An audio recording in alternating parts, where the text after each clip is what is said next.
Hello students, my name is Karan Sekarwal and I am a mathematics educator, and I have done my graduation from University of Delhi in mathematics, and I have qualified IIT JAM exam in mathematics in the year 2024. So today what we are going to study is linear equation in two variables. So what is linear equation? सबसे पहले equation समझ लेते हैं. Equation basically equation क्या होती है? एक equation हम उसे बोलते हैं which contains an equal sign. मैं बहुत सारी देखी होंगी बचपन में. that contains an equal sign.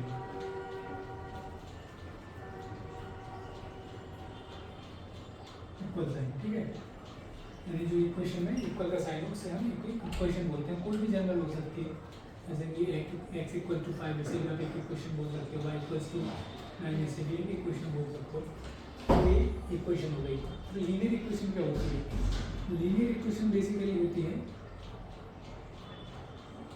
Linear equation basically होती है इन इक्वेशन लीनियर का मतलब होता है पॉलिनोमियल. यानी हम बोलेंगे एक पॉलिनोमियल, एक जो पॉलिनोमियल है, एक पॉलिनोमियल ऑफ डिग्री 1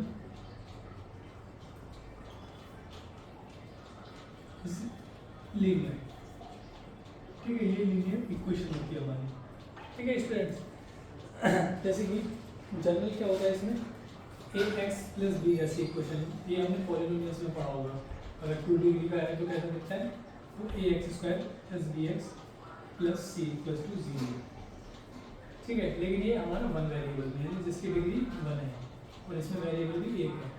ठीक है, 2 वेरिएबल्स में कैसे होगा? जैसे अगर हम वन वेरिएबल की बात करें कि वन वेरिएबल में हो गया हमारा 2x plus 3 equals to 0, y minus 5 equals to 0, है ना, x इक्वल्स टू 8. ये सारे हमारे क्या हो गए? वन वेरिएबल में लीनियर इक्वेशन हो गई.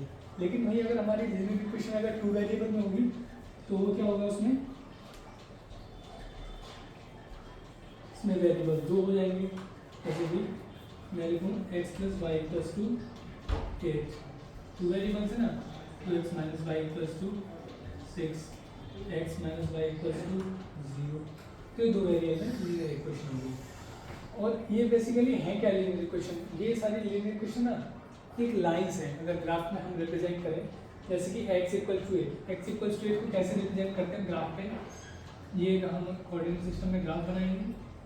ये हमारी कुछ ओरिजिन रही होगी और x इक्वल टू 8 यानी x पे हम कुछ ना 8 यूनिट्स ऐसे चलेंगे और उस लाइन को हम खींच देंगे ऐसे. तो हमारी x इक्वल टू 8 की लाइन होगी. तो ये कुछ नहीं, ये बेसिकली एक लाइन सी है. ठीक है, और जैसे कि हम 2 वेरिएबल्स में ये भी एक लाइन होगी. कैसे? जैसे कि हम ना x plus y equals to 8 ले रहे हैं. हमने लिया x plus y equals to 8. हमने जैसे कि 9th क्लास में हमने सीख लिया था. एक बार फिर से रिकॉल करा रहा हूँ.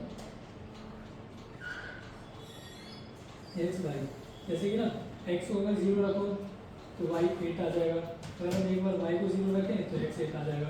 ये सबसे सिंपल होता था कि अगर किसी भी इक्वेशन का ग्राफ ड्रॉ करना है तो अभी इसका ग्राफ कैसे ड्रॉ करेंगे? हमने एक कोऑर्डिनेट सिस्टम बना लिया. यहाँ हमारा ओरिजिन होगा. अब जैसे ना हम यहाँ पे कहीं 8 यूनिट्स यहाँ कहीं लाई कर रहा होगा और 8 यूनिट्स यहाँ पे कहीं लाई कर रहा होगा. तो x एक्सिस पे तो हम 8 चले तो हमारे पास 2 कोऑर्डिनेट हो गए ना. एक तो हो गया 0,8, ये एक पेयर बना लेते हैं ना इनका, और फिर हो गया 8,0. तो ये दोनों को कोऑर्डिनेट्स को रिप्रेजेंट करना है. तो x एक्सिस पे तो चलो 0, यानी x पे हम 0 चले, यानी कहीं बढ़े ही नहीं. ठीक है, और फिर y पे चलेगा 8 यूनिट्स. जब हम y पे यहाँ 8 यूनिट्स चले तो ये कोई पॉइंट रहा होगा 0,8. ठीक है, फिर दूसरा पॉइंट है 8,0, यानी x एक्सिस पे हम 8 यूनिट्स चले और y कोऑर्डिनेट है हमारा 0, यानी 8,0. यानी ये जो पॉइंट हो गया, इन दोनों पॉइंट्स को जब हम मिला देंगे तो क्या हुआ? एक लाइन जा रही है ना. तो मेरे को समझाने का मतलब केवल एक यही था कि जो हमारे लीनियर इक्वेशन है वो कुछ नहीं, ग्राफ पे वो एक लाइन है जो कि हमारे पास इक्वेशन के फॉर्म में, जैसे हम क्या बोल रहे हैं, लीनियर इक्वेशन इन 2 वेरिएबल्स. अभी हम आगे पढ़ते हैं कि इसमें हमें आगे और क्या पढ़ना है. ठीक है,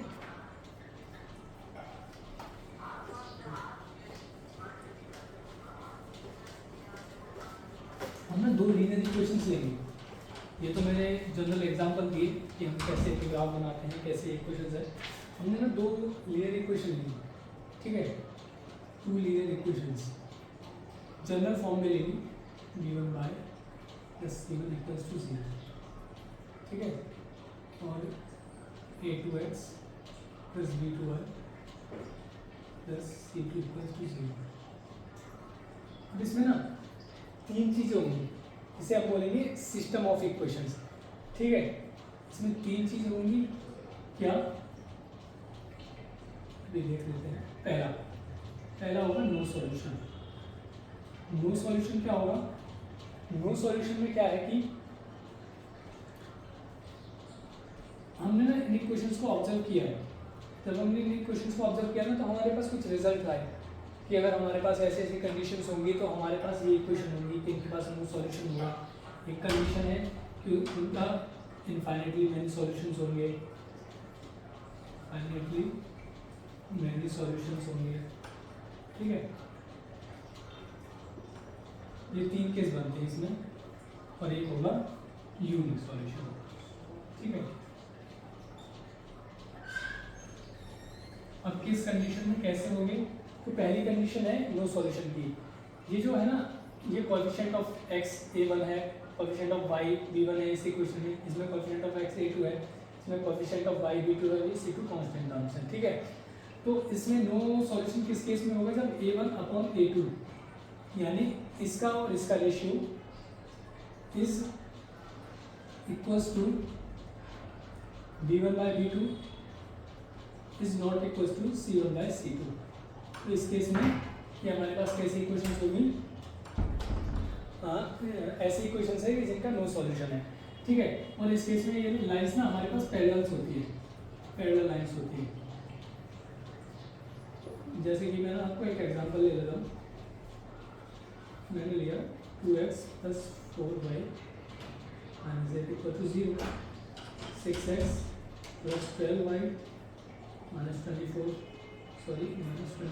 इक्वल टू 0, ठीक है। मैंने ना कोएफिशिएंट्स को कंपेयर किया तो मेरे पास a1 2 है, b1 4 है और c1 माइनस 8 है ना। a2 है 6, b2 है 12 और c2 है माइनस 26, ठीक है। अब मैंने इनका रेशियो निकाला हूँ, तो मेरे पास a1 अपॉन a2 है, इसका रेशियो निकाला मैंने 2/6, तो ये कितना आ गया 1/3। वहीं फिर मैंने b1 बाई b2 निकाला, तो b1 बाई 2 कितना आ गया 4/12, जो कि आ गया मेरे पास 1/3, ठीक है। सिमिलरली फिर c1 बाई c2 निकाला, कितना आ गया -8/26, जो कि मेरे पास आ गया 4/13। तो यहाँ से मैंने देखा कि ये a1 बाई a2 और b1 बाई b2 तो इक्वल है, लेकिन c1 बाई c2 इक्वल नहीं है। तो इस केस में क्या है, इन दोनों इक्वेशंस के ना नो सॉल्यूशन होंगे। अब आप कहेंगे कि पैरेलल लाइंस कैसे होंगी? जैसे अभी मैंने ना आपको बताया था कि हम ना ये ग्राफ ड्रॉ कर सकते हैं इनका। पैरेलल लाइंस तो पता है ना क्या होती है? वो लाइंस जो कभी भी इंटरसेक्ट नहीं करती, यानी कुछ किस तरीके से दिखाई देती है हमेशा ऐसी ग्राफ में। तो हम एक एक्स और वाई, तो हम दोनों इक्वेशंस के ना ग्राफ ड्रॉ करेंगे इनके। जब हम बनाएंगे ना तो हम देखेंगे कि इनका ना ग्राफ पे पैरेलली जा रही होंगी लाइंस, तो कभी मीट ही नहीं कर रही होंगी, ठीक है।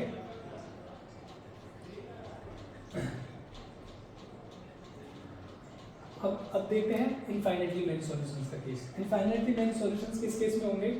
जब हम देखेंगे कि हमारे पास जो a1 बाई a2 है वो उसका ratio upon b1 by b2 equals to c1 by c2, यानी इन तीनों का रेशियो ना सेम होगा। उस केस में कैसे करेंगे? जैसे कि मैं इसमें एग्जांपल ले लेता हूँ। मैं लिया 3x minus 8y plus 12 equals to 0, 6x minus 16y plus 24 equals to 0, ठीक है। अब मैंने यहाँ पे भी a1 बाई a2 मैंने डायरेक्ट निकाल देता हूँ, यानी 3/6, और यहाँ पे b1 बाई b2 8/16। यहाँ पे ना सिंपलेस्ट फॉर्म देनी है, हमें ये नहीं देखना कि इसके रेशियोज क्या है, कहीं कोई डायरेक्टली यही जज कर ले कि b1 बाई b2 8/16 आ रहा है, सॉरी माइनस 8/16 है और ये 3/6 है तो इक्वल है। नहीं, इनके सिंपलेस्ट फॉर्म हमेशा देखने, रेशियो हमेशा सिंपलेस्ट फॉर्म में होता है, ठीक है। c1 बाई c2 कितना है 12/24, तो इसकी वैल्यू आ गई 1/2, इसकी भी वैल्यू आ गई 1/2, तो इसकी वैल्यू आ गई 1/2। ये दोनों है सेम, ये तीनों ही रेशियो सेम आ गए, तो इस केस में इनफाइनाइटली मेनी सॉल्यूशंस होंगी। और इस केस में क्या होता है, कोइंसिडेंट लाइंस होती है, ठीक है। वो कैसे, सिमिलरली जब हम ग्राफ पे ड्रॉ करें, कोई सी लाइंस बेसिकली क्या होती है, वो लाइन जो एक दूसरे के ऊपर ओवरलैप कर रही है, यानी ऊपर से देखने पे तो एक ही लाइन होगी, लेकिन वो दो लाइन है जो कि एक दूसरे के ऊपर सुपर इम्पोज है, तो एक ही लाइन है, उसके ऊपर भी दूसरी लाइन सेम लाइन है, बस ये है वो दो लाइंस लेकिन दिखने में वो एक है, तो उन्हें कोइंसिडेंट लाइंस बोलते हैं। ठीक है, अब थर्ड केस आता है कि यूनिक सॉल्यूशन किस केस में होगा, जब a1/a2 b1/b2 के ना ही इक्वल है और ना ही c1/c2 के इक्वल है। इसमें एक एग्जांपल ले लेता हूँ, x + y = -8 = 0, x - 2y = -5 = 0 या +5 ले लो। ठीक है, इसमें a1/a2 कितना आ गया 1/1, b1/b2 कितना आ गया 1/-2 और c1/c2 आ गया -8/5। ठीक है, तो ये तीनों ही इक्वल नहीं है, जब ये तीनों इक्वल नहीं है तो यूनिक सॉल्यूशन। और इस केस में कैसी लाइंस होती होंगी, हमेशा इंटरसेक्टिंग लाइंस। ठीक है स्टूडेंट्स, इंटरसेक्टिंग लाइंस कैसी होती है, जैसे कोई भी ग्राफ है, इसमें ना दो लाइंस चल रही है इस तरीके से, तो जो एक लाइन पे दो लाइंस एक पॉइंट पे इंटरसेक्ट कर रही है, इंटरसेक्टिंग लाइंस बोलते हैं। ठीक है, कोइंसिडेंट लाइंस बेसिकली एक ही लाइन, इसी के ऊपर ही दूसरी लाइन चल रही है। ठीक है, सेम लाइन, तो इससे बोलते हैं इनफाइनाइटली मैनी सॉल्यूशन। अब इनफाइनाइटली मैनी सॉल्यूशंस क्यों है, क्योंकि देखो दोनों लाइन पे ना हर एक पॉइंट पे इसका सॉल्यूशन है और दोनों लाइन ना सेम ही, यानी एक दूसरे के ऊपर ओवरलैप कर रही है, यानी जो एक कोऑर्डिनेट पहले लाइन का है वो ही दूसरी लाइन पे भी लाई कर रहा है, यानी एक लाइन के जितने भी सॉल्यूशंस है वो दूसरी लाइन के भी सॉल्यूशन है, तो इसीलिए इसके इनफाइनाइटली मैनी सॉल्यूशंस होते हैं। क्यों, क्योंकि जो है एक लाइन किससे बनती है, एक लाइन बनती है इनफाइनाइट पॉइंट्स को इंक्लूड करके, तो हम उन पॉइंट्स को इंक्लूड नहीं कर सकते और दोनों लाइन कोइंसिडेंट है, तो इसीलिए एक लाइन के जो सारे सॉल्यूशंस यानी इनफाइनाइट पॉइंट्स हैं वो दूसरी लाइन के भी सॉल्यूशंस हैं, तो इसीलिए हम इन दोनों लाइंस के क्या बोलते हैं, इनफाइनाइटली मैनी सॉल्यूशंस बोलते हैं।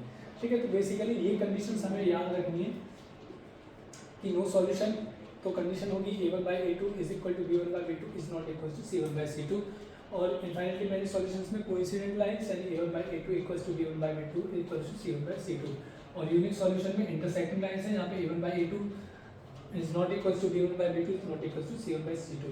आई होप कि यहाँ पे समझ में आ गया होगा। रही बात कि ये किस तरीके से है, तो आप एक बार इनके ग्राफ ड्रॉ करके देखिएगा, आपको समझ आ जाएगा। जिस तरीके से 9 पे कर्व ड्रॉ करते थे, मैंने भी बताया भी था, तो उस तरीके ड्रॉ करोगे ना तो आपको ग्राफ पे समझ आ जाएगा, हाँ ये क्वेश्चन है, कंडीशन यही है, लेकिन जब मैंने दोनों के ग्राफ बनाए तो ये तो पैरेलल है, ये तो कोइंसिडेंट लाइन है, ये तो ओवरलैप कर रही है, तो इंटरसेक्ट कर रही है। ठीक है, ये समझ में आ जाएगा आपको।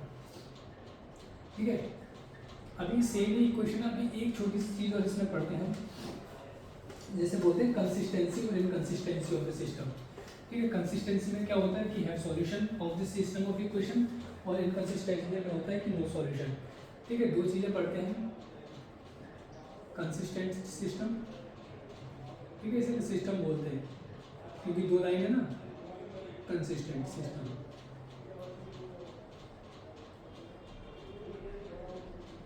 और एक होता है इनकंसिस्टेंट सिस्टम।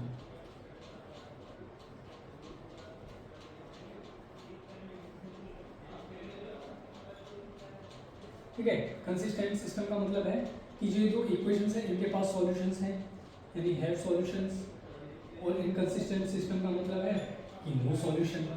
ठीक है, तो हमने पढ़ा था कि नो सॉल्यूशन है तो कैसी लाइंस होती है, नो सॉल्यूशन के केस में पैरेलल लाइंस होती है, क्योंकि पैरेलल लाइन जब जा रही है ऐसे तो वो तो कट कहीं करेंगे ही नहीं, तो हमेशा ऐसे जाते जाते चले जाएंगे, कहीं कट करेंगे नहीं तो कोई सॉल्यूशन नहीं, तो उस केस में हमेशा पैरेलल लाइंस होती हैं। और पैरेलल लाइंस की क्या कंडीशंस है, किस तरीके से दिख रही होंगी, वो दिख रही होंगी कि a1/a2 का जो रेशियो है वो b1/b2 का रेशियो है, वो ratio is not equal to c1/c2। ठीक है, अब इस केस में दो थे, सॉल्यूशंस है तो किस तरीके के हैं, क्या ये यूनिक सॉल्यूशंस हैं लाइन के पास, ये भी चेक करेंगे हम। ठीक है, क्या उन लाइन के पास कैसे सॉल्यूशंस हैं, इनफाइनाइटली मैनी सॉल्यूशंस हैं। ठीक है स्टूडेंट्स, तो दोनों की कंडीशंस हमने पढ़ी है कि अगर इनफाइनाइटली मैनी सॉल्यूशंस हैं तो कैसी लाइंस रही होंगी, कोइंसिडेंट लाइंस। ठीक है, मैं यहाँ लिख देता हूँ शॉर्ट में, कोइंसिडेंट लाइंस। उनकी कंडीशन क्या आती है कि a1/a2 is equal to b1/b2 is equal to c1/c2। वह यूनिक सॉल्यूशन है तो क्या क्या कंडीशन थी कि neither a1/a2 is not equal to b1/b2 is not equal to c1/c2। C2। तो ये कंडीशन थी, ये पूरा ग्राफ यानी that is the crux of this chapter कि consistency, inconsistency, have solution, no solution. तो वो सारी कंडीशन उनके रेशियो के ऊपर डिपेंड करती है। ये कंडीशंस बस हमें याद होनी चाहिए। हम बता देंगे वो पैरेलल लाइंस है, नो सॉल्यूशंस है, कंसिस्टेंट है, हैव सॉल्यूशंस है, व्हाटएवर द क्वेश्चन आस्क्ड। ठीक है, तो अभी ये आप समझ लीजिए, याद कर लीजिए और बाय प्रैक्टिस ग्रेजुअली आपको याद भी हो जाएगा। तो अभी हम क्वेश्चंस करते हैं कि हम इनको अप्लाई किस तरीके से करेंगे क्वेश्चंस में। ठीक है, तो मैंने ना दो क्वेश्चन लिख लिए। पहला क्वेश्चन है, पूछ रहा है कंसिस्टेंसी पूछी है इसमें 3x + 2y = 5। इसमें बताना है कि सिस्टम कंसिस्टेंट है इनकंसिस्टेंट है। 2x - 3y = 7। ठीक है, अब देखो इसमें a1 क्या है 3, b1 क्या है 2, c1 क्या है 5, a2 क्या है 2, b2 क्या है -3 और c2 क्या है 7। तो अब इनके ना रेशियो निकाल लेते हैं हम। तो a1/a2 का रेशियो कितना होगा 3/2, b1/b2 का रेशियो 2/-3, c1/c2 का रेशियो 5/7। ठीक है, अब देखें तो कि a1/a2 is not equal to b1/b2 और ये ही नहीं इक्वल है c1/c2 के। तो इस केस में क्या होता है, जब भी a1/a2 is not equal to b1/b2 is not equal to c1/c2, तो इस केस में हमेशा क्या होता है, यूनिक सॉल्यूशन होता है।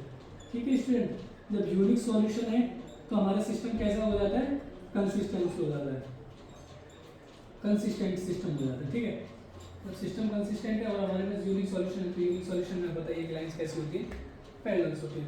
तो इस तरीके से इस तरीके के क्वेश्चन को ना सॉल्व कर लेंगे। फिर एक दूसरा क्वेश्चन है 2x - 3y = 8। ठीक है, और आगे दे रखा है 4x - 6y = 9। तो a1 2 है, इसमें भी b1 - 3 है और c1 8 है। हाँ, मैंने जो इक्वेशन बताई थी उसमें c1 LHS में था, मैंने लिखा हुआ था a1x + b1y + c1 = 0, लेकिन इसमें मैं लिख रहा हूँ c1 8। वो इसीलिए क्योंकि हम देख रहे हैं ना कांस्टेंट, यानी कांस्टेंट टर्म्स जो है दोनों ही RHS में ही है। अगर नहीं है, एक साइड में LHS में दे देगा और एक में RHS में रखेगा, फिर आपको क्वेश्चन गलत हो जाएगा वहाँ, मतलब प्रोबेबिलिटी बढ़ जाती है गलत होने की। तो इसमें क्या है कि आप या तो RHS में रख लो या LHS में रख लो, तो दोनों वैल्यूज ना हमेशा सेम रहेंगी क्योंकि रेशियो है। ठीक है, a2 क्या है 4 है, b2 क्या है -6 है और c2 है 9।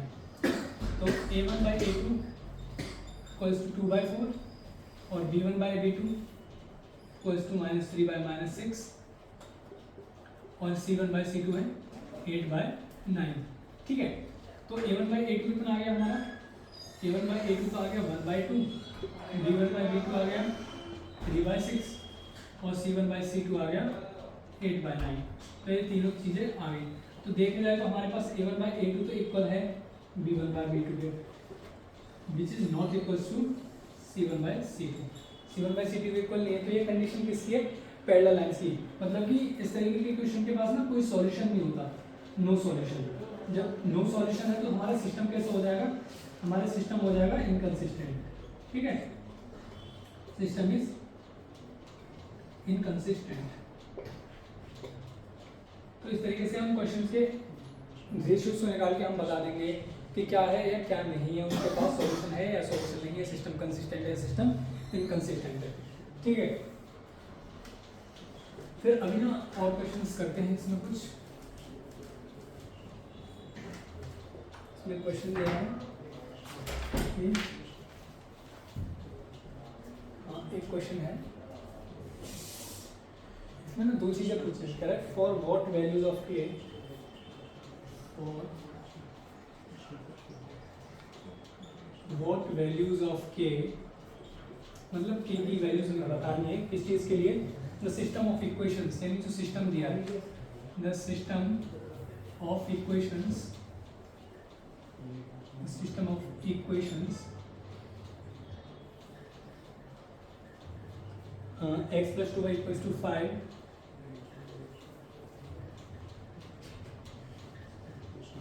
x 3x plus k y plus 15, 3x plus k y plus 15 equals to 0 has first part unique solution हो, मतलब हमें के की पहले तो एक ऐसी वैल्यू बतानी है कि जिससे कि हमारे पास सिस्टम का ना यूनिक सॉल्यूशन मिले, और दूसरे में पूछा है कि उसके पास ना नो सॉल्यूशन हो, यानी उसके पास ना कोई सॉल्यूशन ही ना हो। नो सॉल्यूशन के केस में मतलब लाइंस कैसी रहें, पैरेलल लाइंस रहें। ठीक है, तो अभी करते हैं। अभी ना इस क्वेश्चन में ना एक चीज़ देखो कि इसमें 5 जो है, यानी पहली इक्वेशन का जो कांस्टेंट टर्म है वो RX में, और दूसरी इक्वेशन का जो कांस्टेंट टर्म है वो LHS में। मैं इस तरीके से हो रहा था, इसमें गलती होने के चांसेस रह सकते हैं। तो हम एक काम करते हैं, इस इक्वेशन को भी, यानी इसकी जो कांस्टेंट है इसे भी LHS में ले आते हैं। तो इक्वेशन हो गई x plus 2y minus 5 equals to 0, और दूसरी हो गई हमारे पास 3x plus k y plus 15 equals to 0। ठीक है, इनके कोएफिशिएंट्स कंपेयर कर लेते हैं। a1 1 है, इसके पास b1 2 है, और c1 माइनस 5 है, a2 3 है, b2 k है, और c2 क्या है 15। रेशियोज कंपेयर करते हैं। What to compare, first case में क्योंकि उसने हमसे के की वैल्यूज पूछे। तो यूनिक सॉल्यूशन किस केस में होता है? यूनिक सॉल्यूशन का मतलब है कि जो हमारे रेशियोज हैं कोई भी इक्वल नहीं होगा। तो हम क्या करेंगे, a1 by a2 is not equal to b1 by b2 is not equal to c1 by c2। ठीक है,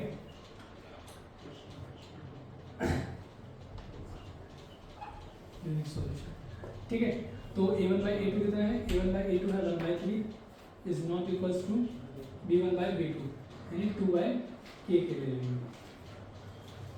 तो हमने इन दोनों को ही लिया क्योंकि हमें k की वैल्यू निकालनी है।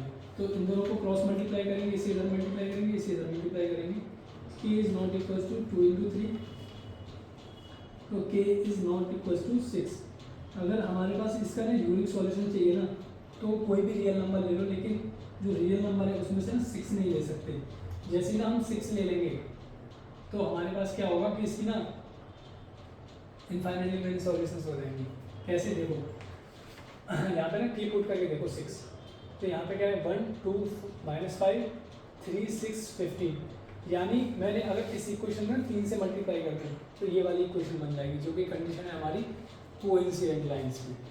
ठीक है, तो ना तो ये इसके इक्वल है और ना ही ये इसके इक्वल है, इसका मतलब ये है। ठीक है, तो हमारे पास के 6 के बराबर नहीं होना चाहिए, हमें यूनिक सॉल्यूशन चाहिए। तो ठीक है, ये क्वेश्चन हुआ। अब देखते हैं दूसरा part, no solution. No solution के केस में क्या होता है, नो सॉल्यूशन के केस में होता है कि हमारा जो a1 बाई a2 है वो b1 बाई b2 के इक्वल होना चाहिए। ठीक है, यानी a1 by a2 1 by 3 is equals to 1 by a2 b1 by b2, यानी 2 बाई k, यानी दैट अप्लाई करता है कि k इक्वल्स टू 6 आ गया। तो इस केस में ना हम 6 रख लें, 6 आ गई इस केस में वैल्यू। तो अगर हमें नो सॉल्यूशन चाहिए तो k की वैल्यू 6 होगी, और अगर यूनिक सॉल्यूशन चाहिए तो हमारे पास k की वैल्यू 6 नहीं होनी चाहिए। ठीक है, ये आपको क्लियर हो गया होगा। ठीक है, अभी ना और क्वेश्चंस करते हैं। तो इसमें क्या पूछा है कि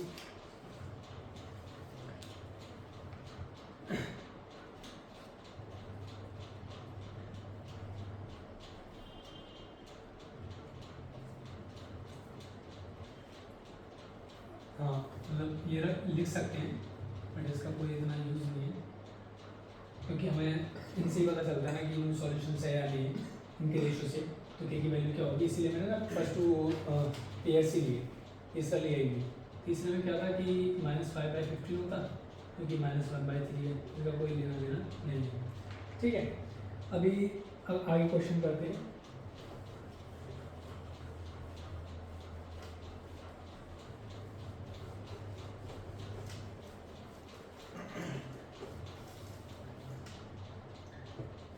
हाँ, एक क्वेश्चन दे रखा है, एक इक्वेशन दे रखी है, एक इक्वेशन दे रखी है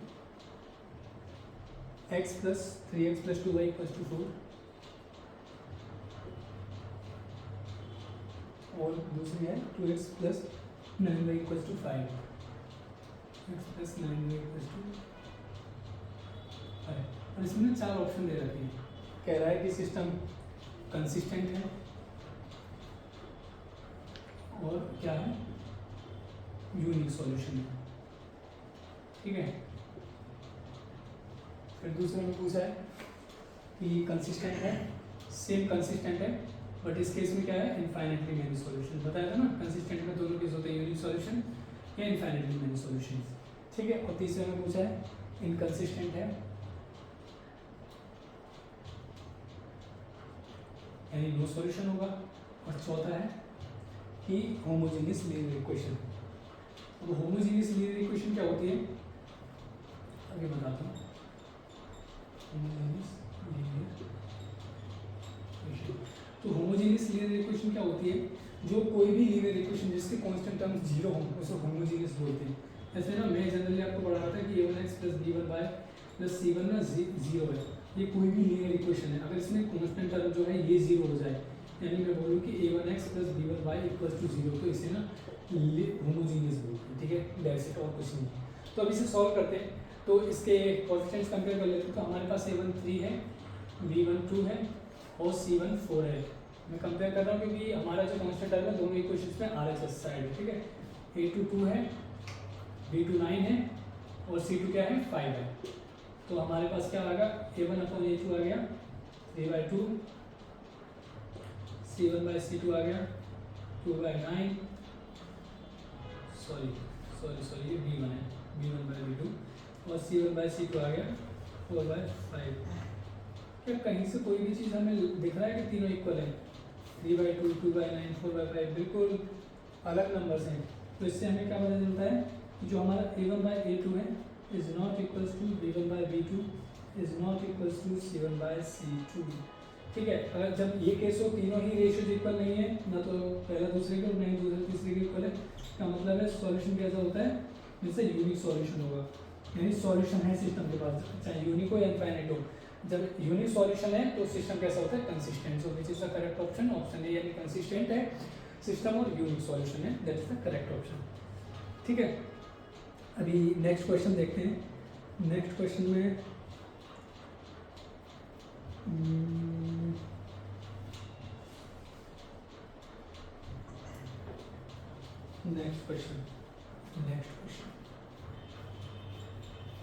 क्वेश्चन में दिया हुआ है कि हमें k की वैल्यू बतानी है जिससे कि इस सिस्टम के पास ना कोई सॉल्यूशन ही ना हो। ठीक है, जैसे 3k प्लस 1 इंटू एक्स। अब देखो कांस्टेंट है, ये a1 की जगह पे है, लेकिन क्या है, ये भी एक वेरिएबल के फॉर्म में, plus 3y minus 2 equals to 0, k square plus 1 into x plus k minus 2 into Y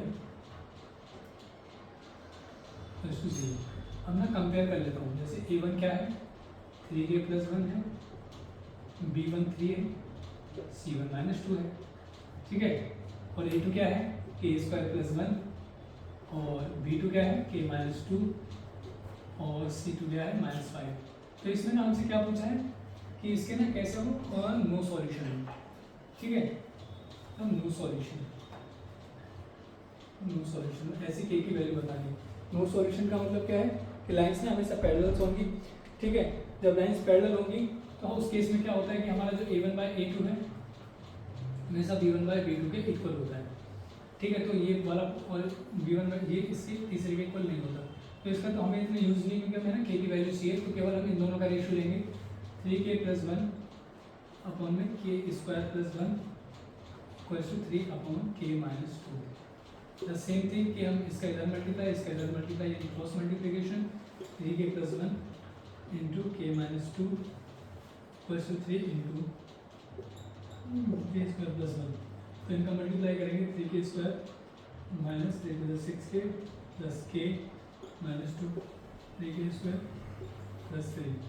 तो इससे तो ये कट जाएगा दोनों साइड, सेम साइन और इक्वल है टर्म्स, ये हो जाएंगे -6k प्लस k, तो ये बचेगा 5k माइनस 2 इक्वल्स टू 3 और तो 5 की कितना आएगा, 5 आएगा, तो k की वैल्यू आ जाएगी 5/5, यानी दूसरे साइड मल्टीप्लाई हो जाएगा ये 5, तो k की वैल्यू कितनी आ गई 1।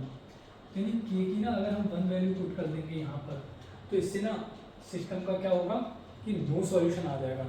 नो सॉल्यूशन का मतलब है कि वो लाइंस कैसे बन जाएंगी, ये जो सिस्टम है ना पैरेलल लाइंस का सिस्टम होगा, और इस केस में नो सॉल्यूशन होगा। क्यों? क्योंकि हमें पता है ये लाइंस कभी भी मीट नहीं कर रही होंगी। ठीक है, तो ये अब हमें टॉपिक अच्छे से समझ में आ गया कि किस प्रकार से क्या कंडीशन लगाएंगे कि किस केस में हमारे पास सिस्टम कंसिस्टेंट है। कंसिस्टेंसी का मतलब है सॉल्यूशन, है सॉल्यूशन में यूनिक होगा या इनफाइनेटली मैनी सॉल्यूशंस होंगे। यूनिक सॉल्यूशन में हमें पता ही है कि कोई भी रेशियो इक्वल नहीं होगा, ना ही a1/a2 is not equal to b1/b2 is not equal to c1/c2। Infinitely many में तीनों रेशियोज इक्वल होंगे और लाइंस कैसी होंगी, कोइंसिडेंट लाइंस होंगी। एंड नेक्स्ट है कि इनकंसिस्टेंट। इनकंसिस्टेंट में क्या है, नो सिस्टम के पास कोई सॉल्यूशन नहीं होगा, कोई सॉल्यूशन नहीं है मतलब पैरेलल लाइंस। और केस में क्या होगा कि जो ratio refers to a1/a2 is equal to b1/b2 is not equal to c1/c2। तो ये टॉपिक है। इस तरीके से के की वैल्यूज पूछते हैं, कुछ पूछेंगे कि के की ऐसी वैल्यू बताओ कि इनफाइनाइट मैनी सॉल्यूशंस हो, नो सॉल्यूशन हो, कि के की क्या वैल्यू हो सकती है, कि वो हम क्या पुट कर सकते हैं, क्या कि कोई इक्वल इस चीज़ के इक्वल नहीं आना चाहिए, इस चीज़ के इक्वल आना चाहिए। So that is the variety of the question. तो आई होप कि ये आपको थोड़ा अच्छे से समझ भी आया होगा। मैंने सारे टॉपिक्स भी कवर किए इसमें, सारे जितने भी वेराइटीज़ थी मैंने ट्राई किया कि सारे कवर कर पाऊँ अच्छे से। So thank you so much, wish you all the very best.